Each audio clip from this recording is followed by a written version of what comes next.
मुखिया जी बहुत चोर हैं, मुखिया जी नाली गली नहीं बना रहे हैं, मुखिया जी राशन कार्ड बनाने में 3000 रुपया मांग रहे हैं, इंदिरा आवास में 25,000 30,000 घूस लग रहा है। तो जरा यहाँ पास वोट लेकर गया तो अगले 5 वर्ष तक आपके पास आने वाला हमको एक कुत्ता भी नहीं काटा। 40 वर्ष तक कांग्रेस को जिताया, उसके बाद 15 साल आपने लालू जी को जिताया, 17-18 साल से नीतीश कुमार मुख्यमंत्री हैं। दिल्ली में हमने आपने मोदी जी को भी बैठा कर देख लिया, लेकिन पर भरोसा कीजिएगा, हमको वोट दीजिएगा तो इसका क्या गारंटी है कि हम आपको नहीं ठगेंगे। के बाद बच्चे पढ़ लिख जाए तो चाहे बिहार कितना भी गरीब हो, आपका दशा सुधर सकता है।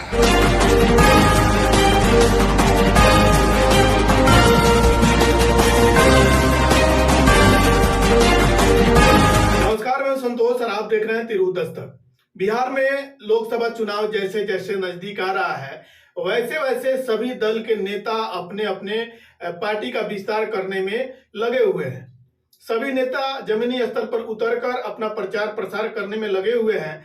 लेकिन इस बीच प्रशांत किशोर, जो कि न किसी दल से हैं न किसी पार्टी से हैं, वो लगातार पद यात्रा के दौरान अलग अलग जिलों में जाकर लोगों को संबोधन कर रहे हैं और लोगों को संबोधन करने के दौरान ये चीज क्लियर कर रहे हैं कि वो किसी दल से नहीं है, किसी पार्टी से नहीं है। लोगों को जागरूक करने के लिए एक जन सुराज अभियान के अंतर्गत पद यात्रा शुरू किए हैं, जो कि 2022 में पश्चिमी चंपारण जिला के भितेरवा आश्रम से शुरू किया गया था और आज के समय में वो मुजफ्फरपुर जिला में पहुंच चुके हैं। मुजफ्फरपुर जिला में लोगों को संबोधित करते हुए लोगों को बताया कि आप लोग जिसको वोट दिए हैं उस हिसाब से आप लोगों को बेहतर काम मिल रहा है, लेकिन जिसके लिए आप वोट नहीं दिए हैं उसके लिए चिल्लाने से क्या फायदा। प्रशांत किशोर प्रत्येक गांव में जा रहे हैं और वहां की समस्याओं को भी उजागर कर रहे हैं।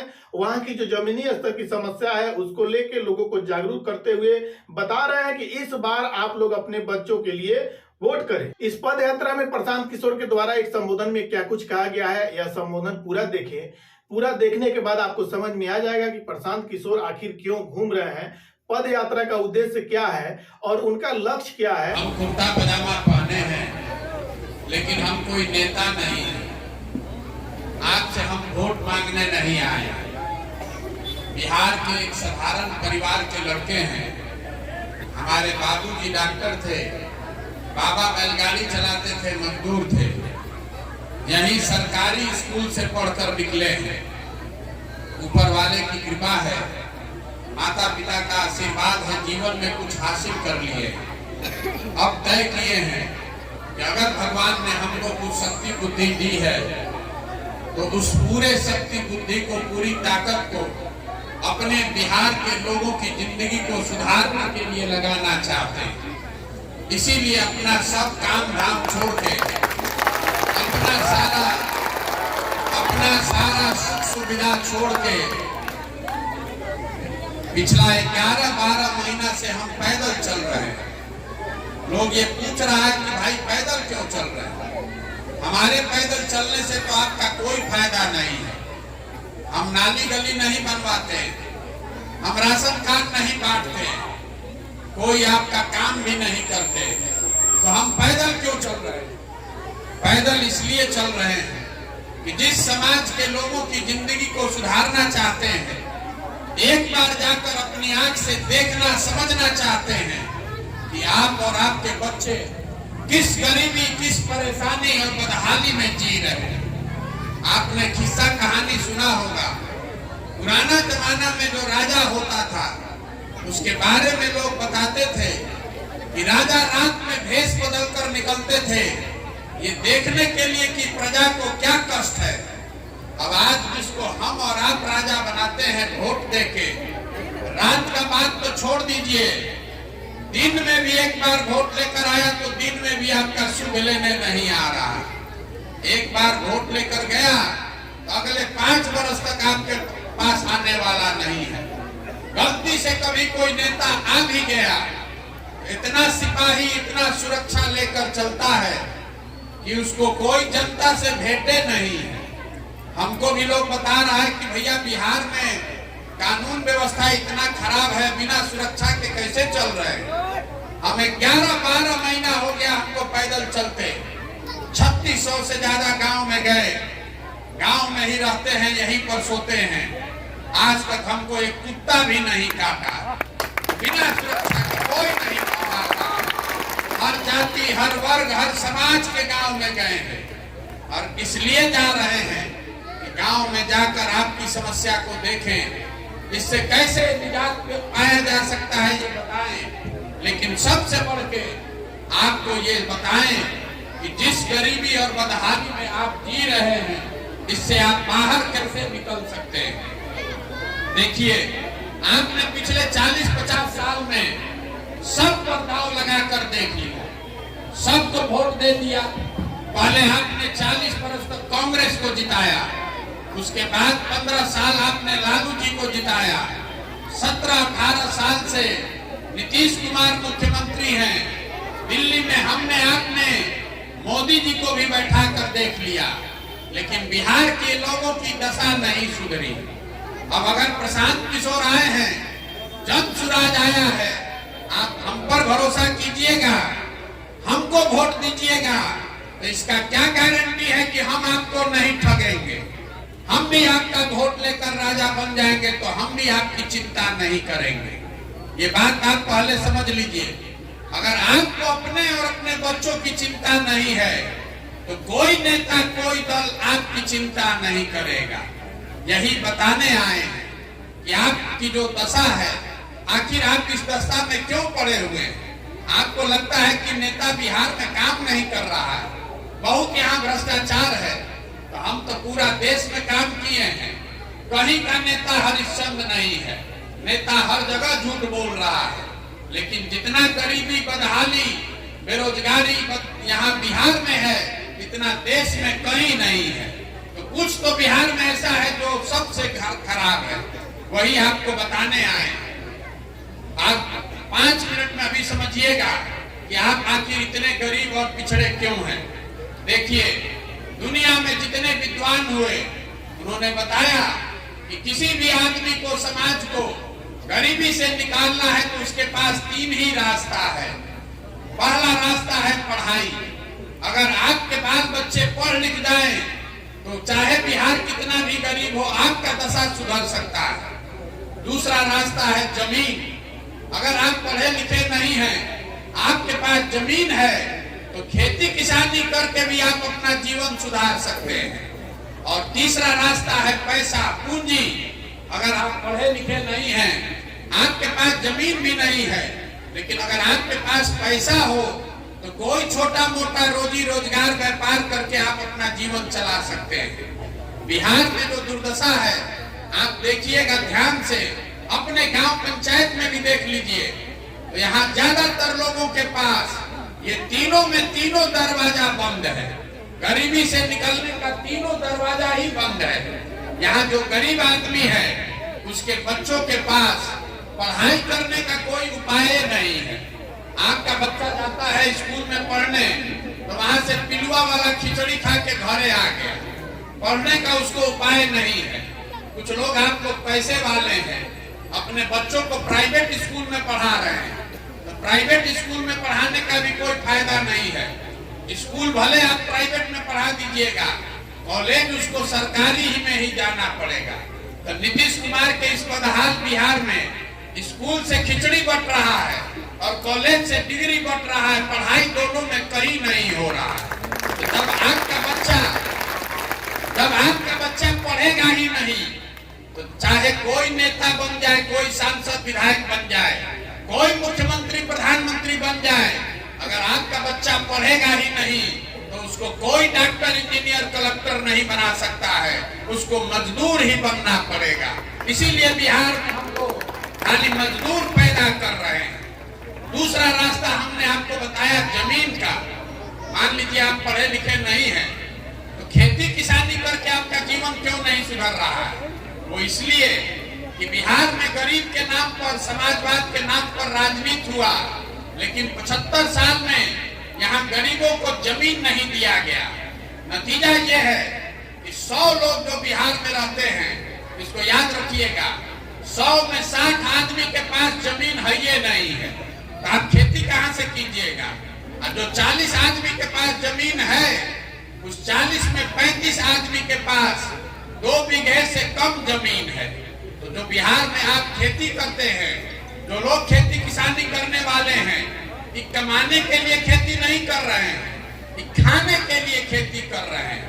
आपके खेत में उतना ही उपज रहा है कि आप अपना और अपने बाल बच्चों का पेट भर दीजिएगा, उससे कमाने का उपाय नहीं है। अगर घर में कोई नौकरी नहीं कर रहा है, बिजनेस व्यापार नहीं है, खाली खेती अगर है, बेटी का ब्याह लग जाएगा, घर में कोई बीमार पड़ जाएगा, तो बिना 1-2 कट्ठा बेचे हुए आपका उपाय नहीं है। तो आपके बच्चों के पास पढ़ाई का साधन है नहीं, खेती से कमाई का रास्ता है नहीं। तीसरा एक रास्ता बचा, पैसा, पूंजी। अगर आपके पास पैसा होता तो कोई सरकार रहे, कोई विधायक रहे, कुछ नहीं करते, 4 गो भैंसे गाय पाल लेते, कोई मछली का व्यापार कर लेता, कोई किराना परचून खाद का दुकान खोल लेता।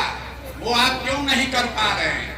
वो इसलिए कि बिहार में रहने वाले जो 100 लोग हैं, 100 में 80 आदमी ऐसा है जो दिन में 100 रुपया भी नहीं कमाता है। आप अपने गांव में भी देख लीजिएगा, अगर यहाँ 100 आदमी रहता है तो 100 में 80 आदमी दिन में 100 रुपया भी नहीं कमा रहा है। तो इस महंगाई के जमाना में अगर आप 100 रुपया भी नहीं कमाते हैं तो खाइएगा क्या, बचाइएगा क्या, और रोजी रोजगार के लिए पूंजी कहाँ से पाइएगा? तो इसीलिए आपके पास जब पढ़ाई है नहीं, खेती से कमाई है नहीं, रोजी रोजगार व्यापार के लिए पैसा है नहीं, तो गरीबी से निकलिएगा कैसे? वोट जिसको देना है दे लीजिए। सरकार चाहे सड़क बना दे कि बिजली ला दे, सरकार आपको चाहे 5 किलो अनाज दे दे कि सिलेंडर दे दे, आपका गरीबी नहीं खत्म हो सकता है। जब तक आपके बच्चों के लिए पढ़ाई का व्यवस्था नहीं हो, जब तक यहाँ गरीबों को जमीन नहीं दिया जाए और घर घर युवाओं को, महिलाओं को रोजी रोजगार करने के लिए सरकार पैसा कर्जा नहीं दे, तब तक कोई यहाँ से गरीबी को हटा नहीं सकता है। तब आप पूछिएगा कि भैया जब यही 3 गो रास्ता है तो ये होगा कैसे? यही आपको बताने आए हैं कैसे होगा। पहले आप ये समझिए कि अभी तक ये हुआ क्यों नहीं। आपको लग रहा है कि आप वोट ठीक दे रहे हैं, नेता और सरकार काम नहीं कर रही है, तो हम आपको बता रहे हैं नहीं, ये गलत बात है। आपने जैसा वोट दिया है वैसा आपको रिजल्ट मिल रहा है। अगर हमारी बात पर भरोसा नहीं है तो अभी 2 मिनट में आपसे एक सवाल पूछेंगे और आपको आईना की तरह दिखेगा कि आपका दुर्दशा क्यों है। यहाँ जितने लोग आप आए हैं, आपका अनुभव हमसे ज्यादा है, आप हमसे ज्यादा समझदार आदमी हैं। जरा सोच के बताइए, सवाल पूछ रहे हैं, सबको जवाब देना है, हाँ चाहे ना बोलना है हाथ उठाकर। यहाँ पर और कुछ हो चाहे नहीं, बिहार में आपके गांव, आपके पंचायत में और कुछ हो चाहे नहीं, सभी के बच्चों के पढ़ने की व्यवस्था होनी चाहिए कि नहीं होनी चाहिए? जोर से बोलिए, होना चाहिए कि नहीं होना चाहिए? आपने कहा है, हम नहीं बोल रहे। अभी सबने, पूरे गांव ने देखा। आपने कहा कि सबके बच्चों के पढ़ाई का व्यवस्था होना चाहिए। आप चाहे खुद पढ़े लिखे हैं या अनपढ़, आप अगड़े हैं कि पिछड़े, गरीब हैं या अमीर, महिला पुरुष, सबको इतना समझदारी है कि अगर भैया पढ़ाई का व्यवस्था होगा तो हमारे बच्चों का जीवन सुधरेगा। ये बात आपको पता है, इसके लिए किसी नेता का जरूरत नहीं है। तो अब जरा अपने अपने बच्चों का चेहरा याद कर लीजिए, सब लोग अपने अपने बच्चों का चेहरा याद कर लीजिए और अपने बच्चों के नाम पर एक बार ईमानदारी से बताइए, आप में से किसने जीवन में एक बार भी बच्चों के पढ़ाई के लिए वोट किया है? देखिए कैसे पूरा गांव शांत हो गया। किसी का दम नहीं है कि हाथ उठाकर बोल दे कि भैया हम लोग पढ़ाई के लिए वोट दिए। तो भाई यही आपके दुर्दशा का कारण है। आपको मालूम है कि अगर यहाँ पढ़ाई का व्यवस्था हो जाए तो आपके बच्चों का जीवन सुधरेगा, लेकिन आप पढ़ाई के लिए वोट नहीं देते। आपको मालूम है कि यहाँ फैक्ट्री खुल जाए तो आपके बच्चों को रोजगार मिलेगा, लेकिन आप रोजगार के लिए वोट नहीं देते। तो जिस चीज के लिए आपने वोट दिया नहीं है वो आपको मिलेगा कैसे? आप बोलिएगा बबूल तो आम कहाँ से खाइएगा? अब आप में से कुछ लोग लोग खड़ा होकर ये भी कह सकता है, इसका क्या गारंटी है कि पढ़ाई के लिए वोट देंगे तो पढ़ाई हो जाएगा। हम आपको ये बताने आए हैं, लिख कर रख लीजिए, वोट जिसको देना है दे दीजिए, वोट जिसको देना है दे दीजिए। हम आपको ये बताने आए हैं कि जिस दिन आपने संकल्प ले लिया कि वोट पढ़ाई और रोजगार के लिए देंगे, वो होगा ही होगा। अगर हमारी बात पर भरोसा नहीं है, आगे क्या होगा उसको छोड़िए, अभी तक क्या हुआ है वो आपको बता देते हैं। आपका कहना है कि भैया हम वोट ठीक किए हैं, नेता हमारा काम नहीं कर रहा है। हम आपको बता रहे हैं कि नहीं, आपने जो वोट दिया है उसके हिसाब से नेता काम कर रहा है। हम अभी आपको गिनवाते हैं, आप उसको सुनिए। अगर हम ठीक बोल रहे हैं तो सबको हाँ बोलना है, अगर हम गलत बोल रहे हैं तो ना बोलिए। हमने बिहार में घर घर से 5 किलो अनाज के लालच में मोदी जी को, भाजपा को वोट दिया है। तो बिहार में चाहे जितना चोरी भ्रष्टाचार है, 1 किलो चोरी करके 4 किलो अनाज आपको मिल रहा है कि नहीं मिल रहा है? सब लोग बोलिए, मिल रहा है कि नहीं मिल रहा है? हमने जात के नाम पर अपने जात के नेता को वोट दिया है। तो चाहे आपका जितना दुर्दशा है, आपके जात का जो भी नेता है, नेता और उसका लड़का राजा बनकर आप यहाँ घूम रहा है कि नहीं घूम रहा है? हमने वोट दिया मोदी जी को हिंदू के नाम पर अयोध्या में राम मंदिर बनाने के लिए। आपके गांव में स्कूल अस्पताल बने चाहे नहीं, फैक्ट्री बने चाहे नहीं, अयोध्या में राम मंदिर बन रहा है कि नहीं बन रहा है? आपने नीतीश कुमार को वोट दिया घर घर बिजली लाने के लिए। तो नीतीश के इसी बदहाल बिहार में बिजली का बिल 2000 आए कि 6000, लेकिन घर घर बिजली आया है कि नहीं आया है? आपने वोट दिया मोदी जी को सिलेंडर के लिए। तो सिलेंडर का दाम 1000 हो कि 1200, घर घर सिलेंडर आया है कि नहीं आया? आपने वोट दिया मोदी जी का चेहरा देख के। आपका विधायक सांसद अपना मुंह दिखाए चाहे नहीं दिखाए, मोदी जी का चमकता हुआ चेहरा रोज टीवी में, अखबार में, फोन में देखने को मिल रहा है कि नहीं मिल रहा है? आपने वोट दिया कि मोदी जी ने गुजरात में बड़ा विकास किया है। तो गुजरात में मोदी जी विकास कर रहे हैं, वहां पर फैक्ट्री चल रही है, और आपके हमारे बच्चे गुजरात में जाकर मजदूरी कर रहे हैं कि नहीं कर रहे हैं? कौना बात पर आप वोट दिए हैं जो आपको नहीं मिल रहा है? आपने खुद से कहा कि भैया हम लोग पढ़ाई के लिए वोट नहीं देते, हम लोग रोजगार के लिए वोट नहीं देते। तो जो चीज के लिए वोट दिए नहीं है वो आपको मिलेगा कैसे? यही बताने के लिए 11 महीना 12 महीना से पैदल चल रहे हैं। हम आपसे वोट नहीं मांग रहे हैं, हमको आपका वोट नहीं चाहिए, हम किसी का एक कप चाय भी नहीं पीते। 11-12 महीना से गांव गांव जाकर आपको हाथ जोड़कर ये समझा रहे हैं कि अगर आप अपना और अपने बच्चों का चिंता नहीं कीजिएगा तो लिख कर रखिए, कोई आपके बच्चों का चिंता नहीं करेगा। काहे करेगा भाई? जब आपको अपने बच्चों की चिंता ही नहीं है तो हम आपके बच्चे का चिंता क्यों करेंगे? अभी आपके गांव में आ रहे हैं, 100 लड़का अगर मिला होगा बच्चा रोड पर, आधे से ज्यादा बच्चों के शरीर पर कपड़ा नहीं है। आपके बच्चे यहाँ जितने हैं देख लीजिए, ज्यादातर बच्चों के पैर में हवाई चप्पल नहीं है। लेकिन आपको अपने बच्चों की चिंता नहीं है। आपको अपने गांव में बैठे बैठे पुलवामा पाकिस्तान दिख रहा है, मोदी जी का 56 इंच का सीना दिख रहा है, लेकिन अपने बच्चों के पैर में चप्पल नहीं है, खाए बगैर उसका सीना सिकुड़ाया हुआ है ही नहीं दिख रहा है। तो नहीं, अगर नहीं दिख रहा है तो आपका बच्चा नहीं भोगेगा तो कौन भोगेगा? यही बात बताने आए। अगर आप अपना वोट नाली गली पर बेचते हैं तो आपके बच्चों का भला नहीं हो सकता है। लोग कह रहे हैं कि प्रशांत किशोर आए हैं, बहुत पढ़े लिखे होशियार आदमी हैं, भैया आप लोग आगे आगे चलिए, हम लोग सब आपका मदद करेंगे। हम आपको बता रहे हैं, जो आता है यही कहता है कि हमको वोट दे दीजिए, हम सुधार देंगे।